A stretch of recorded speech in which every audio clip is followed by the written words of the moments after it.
राजस्थान विधानसभा चुनाव को लेकर अगले कुछ दिनों में आचार संहिता लागू हो सकती है। ऐसे में भाजपा और कांग्रेस पूरी जोर शोर के साथ मैदान में डटे हुए हैं।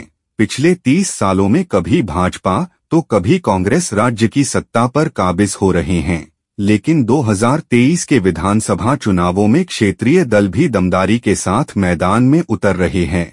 यह 5 दलों का यह तीसरा मोर्चा राज्य में 50 से ज्यादा सीटों पर गणित बिगाड़ सकता है।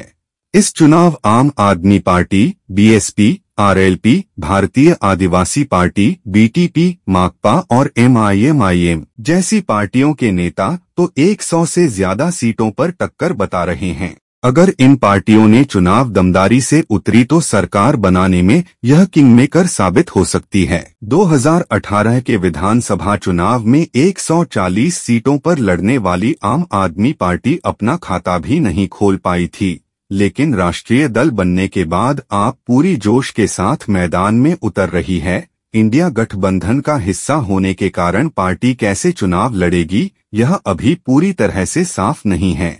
पार्टी पदाधिकारियों का कहना है कि उनकी सभी 200 सीटों पर चुनाव लड़ने की तैयारी है, खासतौर से गंगानगर, हनुमानगढ़, बीकानेर, चूरू, झुंझुनू और अलवर जिलों पर पार्टी खुद को मजबूत मान रही है।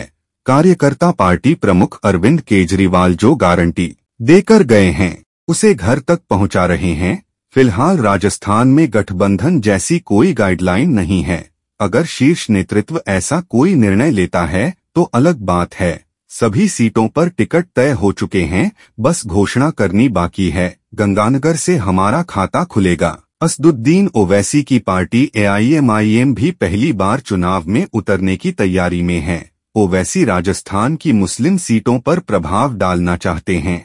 राजस्थान में ऐसी 40 मुस्लिम बाहुल्य सीटें हैं जहां ओवैसी अपने उम्मीदवार उतारने की तैयारी में हैं। प्रदेश के 18 जिलों में करीब 40 ऐसी सीटें हैं जहां मुस्लिम मतदाताओं की संख्या चुनाव हार जीत में अहम रोल निभाती है।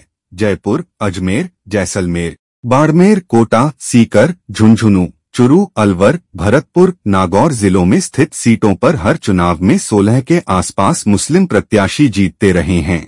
इन जिलों में शामिल करीब 24 सीटों पर मुस्लिम वोटर का समर्थन और नाराजगी चुनाव परिणाम प्रभावित कर देते हैं। राजस्थान में इस बार आरएलपी पार्टी मजबूती के साथ मैदान में उतर रही है। पिछले चुनाव में भाजपा को समर्थन देने वाली आरएलपी ने इस बार अकेले मैदान में है। 2018 में आरएलपी ने 58 सीटों पर चुनाव लड़ा था, जिसमें से 3 जीती थी। वहीं 7 सीटों पर पार्टी के प्रत्याशी दूसरे स्थान पर रहे थे।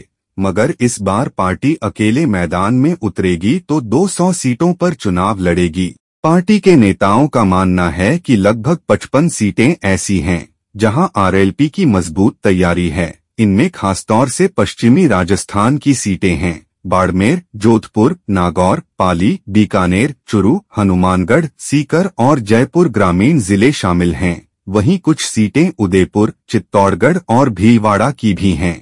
आरएलपी का फोकस खास तौर पर जाट बाहुल्य सीटों पर है। भारतीय ट्राइबल पार्टी से टूटकर बनी भारतीय आदिवासी पार्टी यानी इस बार राजस्थान के आदिवासी इलाकों में गहरा प्रभाव डाल सकती है। पिछले चुनाव में बीटीपी 11 सीटों पर लड़ी थी, जिसमें से 84 और सागवाड़ा 2 सीटों पर जीत हासिल की थी। पार्टी का दावा है कि वे इस बार 17 सीटों पर चुनाव लड़ेंगे। इनमें उदयपुर ग्रामीण, गोगुंदा, खेरवाड़ा, झाड़ोल, सलूम्बर, डूंगरपुर, आसपुर, चौरासी, घाटोल, सागवाड़ा, बागीदौरा, बांसवाड़ा, गढ़ी, कुशलगढ़, प्रतापगढ़, धरियावद, पिंडवाड़ा की आदिवासी सीटों पर पार्टी चुनाव लड़ेगी। इनमें से 10 से 12 सीटों पर चुनाव जीत सकती है। बहुजन समाज पार्टी अब तक सबसे ज्यादा 6 सीटें जीती थीं, मगर उसके सभी 6 विधायक चुनाव जीतते ही कांग्रेस में शामिल हो गए थे। पार्टी के राजस्थान पदाधिकारी मानते हैं कि इस बार बीएसपी किंगमेकर बनकर उभरेगी। पार्टी ने अब तक 6 सीटों पर प्रत्याशी भी घोषित कर दिए हैं।